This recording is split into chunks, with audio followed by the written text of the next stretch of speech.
नमस्कार दोस्तों, welcome to grow your wealth 91 your own YouTube channel for wealth creation in the long term. आज हम Titan का fundamental analysis करने वाले हैं। Quick disclaimer, we are not registered with SEBI, so there is no buy और sell recommendation for any stock और asset mentioned in this video. ये सिर्फ एजुकेशनल पर्पज़ के लिए है। Please do your own research before taking any action. जल्दी से stock का परफॉर्मेंस देखते हैं। चार्ट देख के लग रहा है 2017 के बाद काफ़ी अच्छा बुल रन हुआ है। If you look at the sales growth, profit growth, stock price and equity, majority of the periods double digit में है, जो येलो में हाईलाइटेड है, and they're all pretty good numbers. So मेरे को लगता है कि फर्स्ट लुक से काफ़ी अच्छा लग रहा है कंपनी एंड स्टॉक। टाइटन भी काफ़ी फेमस ब्रांड है। अभी तो कंट्रोवर्सी भी हुआ था उसका, तो एडवर्टाइजमेंट को लेके। तो it's a good company. Rakesh Jhunjhunwala ने अपने पैसे इसमें इन्वेस्ट करके काफ़ी कमाया था। I believe he invested at ₹3 पर शेयर और समथिंग, एंड अभी आप देखिए ₹1000 के ऊपर है। तो सब pretty good stock and good company. तो चलिए आगे देखते हैं। अगर हम टाइटन के प्रोडक्ट पोर्टफोलियो को एनालाइज करें तो they are in 5 segments: watches, jewellery, eyewear, perfume and apparel. Apparel में स्पेसिफिकली वुमेन्स अपैरल अभी के लिए नया चालू किया है इन्होंने। अगर हम कस्टमर सेगमेंट को देखें तो 4 भागों में बांटा है: luxury customers, premium customers, mid market customers and mass market customers. तो आप वीडियो पॉज करके ब्रांड्स देख सकते हैं। आपको काफ़ी कुछ नज़र मतलब फेमिलियर लगेगा, like Tanishq, fast track, Titan watches, Sonata watches, skin perfume etcetera. तो they have launch other products as well, and you can have a look कि इनका प्रोडक्ट पोर्टफोलियो जो है वो काफ़ी अच्छे से डिस्ट्रीब्यूटेड है। अब ये स्लाइड सबसे इम्पोर्टेंट स्लाइड है इस वीडियो का, क्योंकि इसमें बिजनेस मॉडल को अंडरस्टैंड करने का मतलब एक आइडिया लग जाता है, एंड इससे हमें ये पता चल जाएगा कि टाइटन के लिए हमें क्या मॉनिटर करना है। तो पहले gold buying versus gold leasing. Titan जो है वो गोल्ड खरीदता नहीं है, वो गोल्ड को लीज करता है आरबीआई से। अब मैं आपको समझाता हूँ इसका क्या मतलब है। मान लीजिए आप गोल्ड ज्वेलरी बनाते हैं। Now if you are buying gold at let's say for 1 gram you paid ₹100 hypothetically. आपने उसका ज्वेलरी बना के जब बेचा तो 1 ग्राम का जो प्राइस है वो 100 से गिर के ₹60 हो गया। Naturally you will be in loss, because आपने ख़रीदा महंगे पे और जब बेचने का समय आया तो सस्ते पे बिका। And if you keep waiting for gold price to go up तो कुछ भी हो सकता है, क्योंकि आपको मेरे को नहीं पता है कितना बढ़ेगा। शायद गोल्ड प्राइस जब बहुत हाई हो तो लोग खरीदे ही ना, ऐसा भी प्रॉब्लम हो सकता है। सो काफ़ी इश्यूज़ हैं गोल्ड को ख़रीद के उसका ज्वेलरी बना के बेचने का। तो टाइटन जो है, it leases gold from RBI. Now leasing का सबसे बड़ा बेनिफिट ये है कि when you are leasing gold you are not paying price for making the gold into jewellery. आप गोल्ड को फ्री में लेते हैं। जब आप गोल्ड को बेचते हैं एंड कस्टमर को, उस दिन जो दाम होता है वो प्राइस आप वापस आरबीआई को पे करते हैं। इसके बदले में आरबीआई आपसे इंटरेस्ट लेता है, क्योंकि आरबीआई को कुछ तो फ़ायदा चाहिए लीज़ करने में। अब आरबीआई ने ये सोचा है कि देखो, गोल्ड का प्राइस लॉन्ग रन में तो हमेशा ग्रो करता है, शॉर्ट फ्लक्चुएशंस होते हैं, तो जो इंटरेस्ट रेट है वो शॉर्ट फ्लक्चुएशंस को हेज कर देगा, एंड लॉन्ग रन में anyway gold price will go up, so I am net making money करके। So everyone is happy in this specific arrangement. अभी करंट अकाउंट डेफिसिट क्या है और उसका इम्पैक्ट क्या है आरबीआई और गोल्ड पे। अगर हमारा देश का इंपोर्ट एक्सपोर्ट से बढ़ जाता है तो हमारा जो है करंट अकाउंट डेफिसिट हो जाता है। वरना if export is greater than import that is current account surplus. तो current account deficit is not good for the country, मतलब कंट्री बहुत ज़्यादा खरीद रहा है बेचने से ज़्यादा, and we don't want that. और इंडिया जो है वो मेनली 2 सामान लेता है, क्रूड ऑयल एंड गोल्ड। अब क्रूड ऑयल जो है वो बहुत इम्पॉर्टेंट कमोडिटी है, बट गोल्ड जो है वो इसलिए इंडिया ख़रीदता है क्योंकि Indians are obsessed with gold. हर किसी के घर में गोल्ड ज्वेलरी है या सम फॉर्म ऑफ गोल्ड रहता है, तो that is the only reason. अभी आरबीआई जो है, if it wants to reduce current account deficit तो उसको अपना इंपोर्ट घटाना पड़ेगा। क्रूड ऑयल तो वो घटा नहीं सकता है क्योंकि crude oil is important, but gold जो है वो इतना इम्पॉर्टेंट नहीं है क्योंकि वो कोई इंडस्ट्री स्पेसिफिक पर्पस सॉल्व नहीं कर रहा है। वो तो खाली एक ऑब्सेशन है इंडियंस का, इसीलिए जो है गोल्ड को इंपोर्ट करते हैं। बहुत कम एप्लीकेशंस हैं इंडस्ट्री में, that's what I am trying to say, compare to crude oil. अभी गोल्ड को ख़रीदना मुश्किल करने के लिए क्या करते हैं, they stop the leasing. They said we will not give gold on lease, you have to buy. And this becomes the problem for Titan. And यही चीज़ 2013 या 15 में हुआ था. एंड जैसे ही आरबीआई ने अनाउंस किया कि करंट अकाउंट डेफिसिट है तो हम गोल्ड का लीज बंद कर रहे हैं, टाइटन का शेयर प्राइस 25% गिरा था. एंड उसके 1-2 हफ्ते बाद जब आरबीआई ने अपना डिसीजन हटा दिया था कि नहीं हम लीज़ करेंगे, तो वापस से स्टॉक प्राइस बढ़ गया. So this becomes a very important factor for you people कि आरबीआई गोल्ड को लेके क्या पॉलिसीज बना रहा है, एंड स्पेसिफिकली उन पॉलिसीज में लीजिंग का क्या पॉलिसी है, वो बहुत मायने रखता है. अगर लीजिंग के लिए इंटरेस्ट रेट काफ़ी हाई कर देता है तो उससे भी टाइटन अफेक्ट हो सकता है.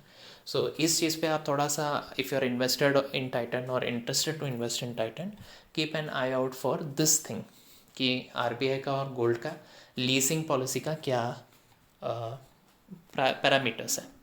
Now seasonal spike in demand. अब ज्वेलरी जो है वो फेस्टिवल सीजन, मैरिज सीजन में ज़्यादा सेल होता है compare to other seasons. So if you compare quarter to quarter, it is possible that you will get different results.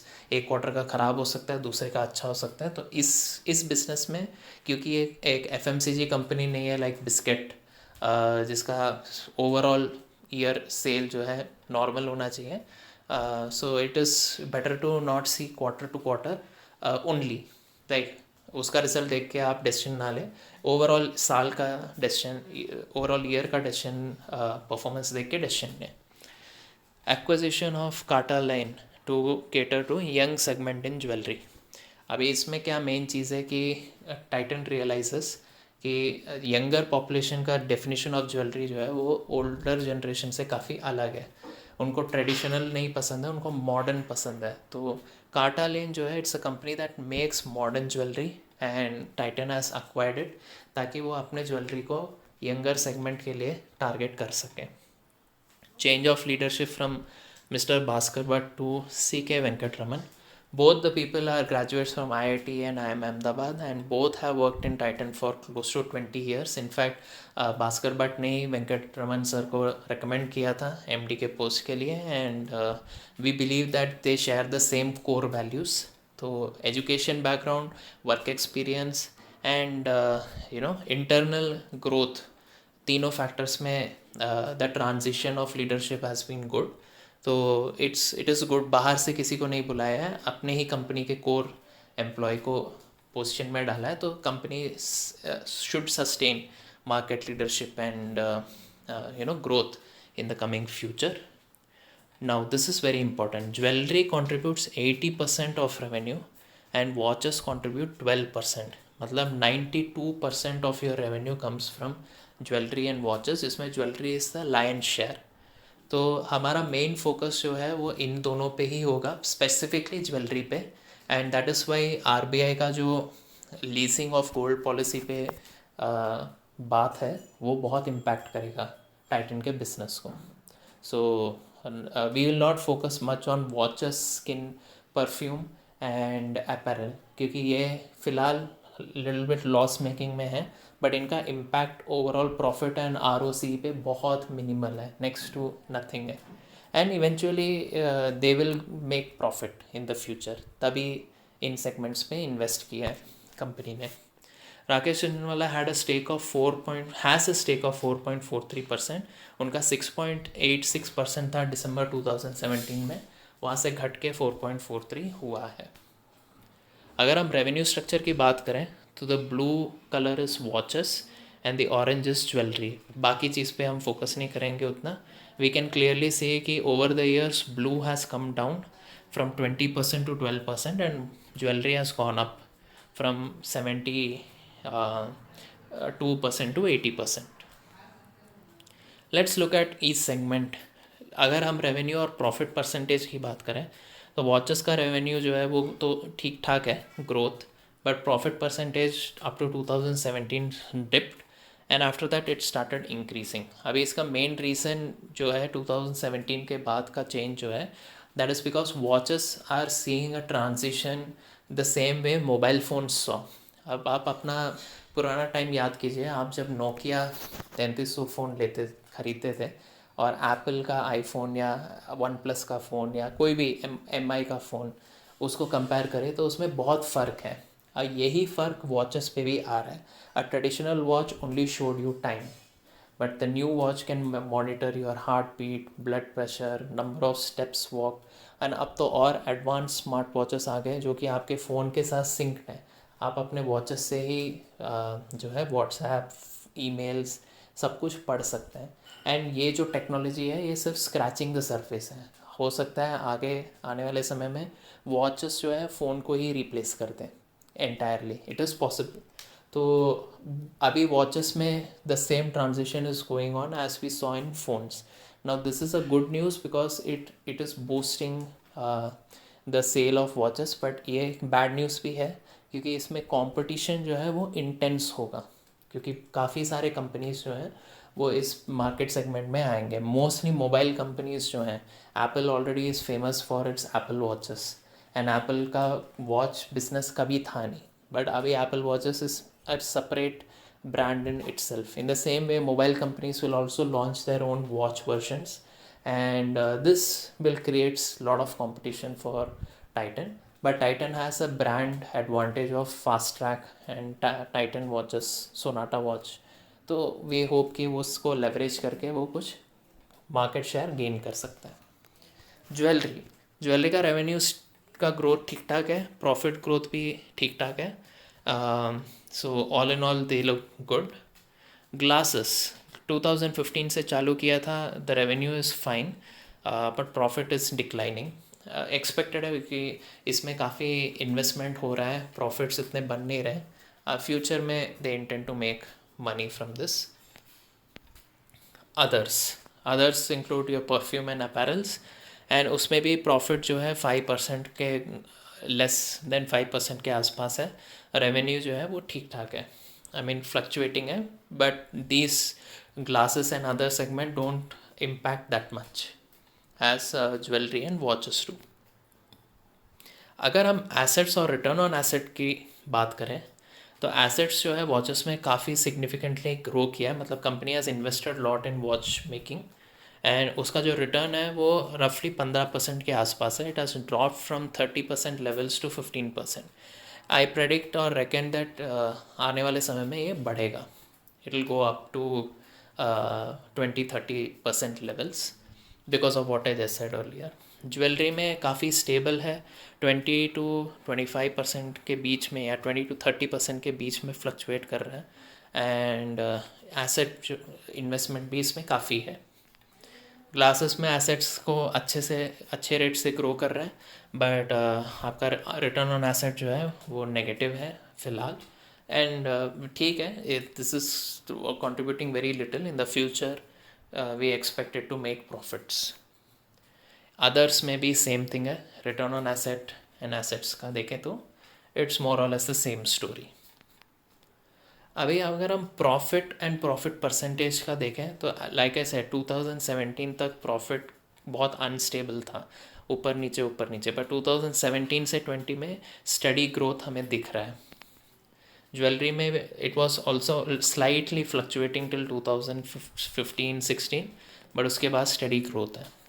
Glassware में profits are negative and so is the profit percentage. Others में भी काफ़ी fluctuating profit है। Profit structure का बात करें तो 10 साल में वॉचेस का प्रॉफिट जो है वो घटा है, एंड ज्वेलरी का प्रॉफिट जो है वो बढ़ा है। सो वी कैन सी कि jewellery has become more profitable in the long run compare to watches. अब आते हैं fundamental analysis of Titan. Sales, ROCE 20% के ऊपर है, सेल्स जो है वो about 10%, majority of the sample space में है, तो I rank both these parameters to be good. CFO, EBITDA and इनका ratio, now this is concerning for me because cash flow from operation जो है वो काफ़ी वेरिंग है, कभी पॉजिटिव है कभी नेगेटिव है, बट EBITDA जो है that is growing. So EBITDA is growing but cash flow is fluctuating, का मतलब है कि इनका जो EBITDA है वो फुल्ली कैश में रियलाइज नहीं हुआ है। So this is very concerning for me and this is a negative point for me. Sales and raw material percentage of sales, अगर हम ये देखें तो रॉ मटेरियल परसेंटेज जो है it has gone up till FY12, but FY12 से लेके FY20 तक स्टेबल है एंड डिक्लाइनिंग ट्रेंड में है. So this is good. I will give it a positive aspect. Net profit margin, other income, and in net profit margin as a percentage of other income, या other income as a percentage of net profit margin, ये तीनों parameters में ठीक है. Other income is always less than 15%, so this is okay. Net profit margin stable है, but उतना increasing trend में नहीं है, 5 to 10% के बीच में है. So this is little bit concerning, but it's not bad. I just say like जितना expectation था उतना नहीं है, बट ठीक है. EPS ग्रोथ रेट, अब ये बहुत इंपॉर्टेंट फैक्टर है. EPS determines your stock price का फ्यूचर वैल्यू, क्योंकि stock price is nothing but PE multiple into EPS. अब PE मल्टीपल तो मार्केट सेंटिमेंट पे है, आपको लगता है ज़्यादा पैसे देने चाहिए कम पैसे देने चाहिए, वो डिटरमाइन करता है PE मल्टीपल. लेकिन अर्निंग्स पर शेयर जो है वो तो कंपनी के हाथ में है, वो कितना कमाता है. तो EPS का ग्रोथ डबल डिजिट में होना बहुत इंपॉर्टेंट है, and we can clearly see कि majority of the sample space is double digit. So this is a very good factor, and that is the reason why stock price has seen tremendous growth. So all in all we can even see EPS का जो blue है that represents the value of EPS. It has grown from 2 rupees to almost 16 rupees के level में. तो all in all it's a good growth. Net fixed asset turnover, ये आपको बताता है कि 1 रुपये एसेट में कितना सेल्स आपका बन रहा है. Clearly it has declined from 26 levels to 10. Don't get me wrong, 1 रुपये के एसेट से 10 रुपये का सेल मिल रहा है, that is phenomenal number in it self. ये बहुत ही बढ़िया नंबर है. पर आप सोचिए 1 रुपये के एसेट से उनको 26 रुपये का सेल हो रहा था, वहाँ से वो घट के 10 हुआ है. So this is the reason why this is a negative point for me. Debt and equity, 2014 तक बहुत ही बढ़िया डेट टू इक्विटी रेशियोज़ था, कोई दिक्कत नहीं था. But I don't know, after 2015 the debt to equity is always mostly about 100%, and this is very concerning for me, क्योंकि company जो है वो काफ़ी कर्जे पे है. आई एग्री कि कंपनी का प्रॉफिट्स भी अच्छा है, ROC भी अच्छा है, बट फिर भी इतना बड़ा टॉप 100 कंपनी, एक्चुअली निफ्टी 50 का कंपनी इतने कर्जे पे आना is a bit concerning factor for me. I personally feel this is a negative point. मैं इसकी वजह से थोड़ा सा दूर रहूँगा इस स्टॉक से. Receivable days is in declining trend from 10 to 5, so this is good. Free cash flow जो है, if it is about 60% levels, so it is considered good.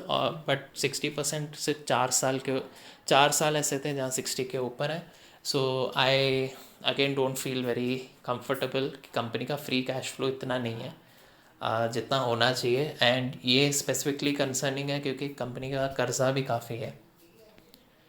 Now if we summarize everything, so sales is good, sales growth is good, raw material का pricing power is average, other income percentage is good, net profit margin का stability and growth is good, net profit margin by CFO is bad, ROE ROC दोनों 20 के ऊपर थे, so they are good. Debt to equity ख़राब है, पिछले 5 साल में काफ़ी कर्जा है कंपनी का. CFO to EBITDA भी बहुत ख़राब है. ब्रांड प्रेजेंस तनिष्क का काफ़ी अच्छा है. अभी रीसेंट कमर्शियल एड के वजह से I don't know about the impact on brand presence, but then Tanishq is catering to premium के जस्ट नीचे, premium segment, sorry luxury, premium, mid market and mass market में. It is in the luxury premium segment. तो premium लोग क्या सोचते हैं उससे matter होता है, बाकी सभी लोग का जो ब्रांड परसेप्शन है वो कितना कंपनी को अफेक्ट करेगा in sales, I don't know. So that is something we need to see, but this should not be a very concerning factor. मैं इस पर थोड़ा सा I like to talk quickly. Nestle में मैगी का issue था, lead poisoning का, but Maggi recovered successfully. There have been several cases where people have fought against the brand for a bad perception, but it only lasted for some time. The brand always managed to recover itself. And personally speaking इस case में तनिष्क ने कुछ खराब या गलत चीज़ नहीं की है. It just in set right with certain sentiments of people. तो ठीक है, हर किसी का अपना ओपिनियन एक्सप्रेस करने का राइट होता है. And this is they didn't do something negative. Like Maggi का lead poisoning was very bad. वो एक्चुअली लोगों को अफेक्ट कर रहा था, बट इनका जो एडवर्टाइजमेंट है वो किसी को अफेक्ट नहीं, बस सेंटिमेंट्स को अफेक्ट कर रहा है. हेल्थ या एनवायरनमेंट या कुछ बहुत बड़ा जो है, it's not affecting on a mass large scale. So that is the reason I feel it will recover eventually. Share holding of promoter is very good. Business growth opportunity भी अच्छा है. Impact of government is very high, क्योंकि RBI का impact है gold के leasing policy में, and this is something you guys have to watch out for. Innovation is average. The reason I say it is average is because a majority of the business is in gold jewelry. तो ये innovation करते भी हैं तो उसका impact जो है वो अभी इमीडिएटली दिख नहीं रहा है. तो that is the reason I put it as average. CRISIL rating is very good despite having lot of debt. CRISIL has given its the highest rating AAA. NFT is bad. 1 rupee पे 26 rupees का cell हो रहा था, अभी 1 rupee पे 10 हो रहा है. Receivable days is good. It is declining from 10 to 5 days. Free cash flow is bad. EPS double digit is good. So overall 60% of the parameters for Titan are good. 40% is not that good. So personally, if you ask me, I would stay away from this company mainly because cash flow to EBITDA is a problem for me, and impact of RBI is very high on the business of Titan's future. वरना ये company का management, company का functioning, बाकी सब कुछ अच्छा है. Date to equity भी एक बहुत इंपॉर्टेंट पैरामीटर हो जाता है मेरे लिए, एंड फ्री कैश फ्लो भी है. So these 4 reasons I personally I have invested in Titan, but when I saw that the that is not coming down, तो मैंने अपना इन्वेस्टमेंट स्टॉप कर दिया. सो this is a bucket B1 company in Nifty 50, and definitely क्या कहते हैं, आगे ये अच्छा कर सकता है पर ख़राब भी कर सकता है. So I am still invested. I am not selling any shares, but further investment मैं शायद से नहीं करूँगा. So that's all for today guys. I hope आपको वीडियो पसंद आया हो. If you have any other stock recommendations for me to make a fundamental analysis on, आप मेरे को कमेंट्स या ईमेल के थ्रू बता सकते हैं. आप अपना पोर्टफोलियो का फ्री एनालिसिस करा सकते हैं by sending me an email at growyourwealth91@gmail.com. That's all for today guys. Thank you. See you in the next video.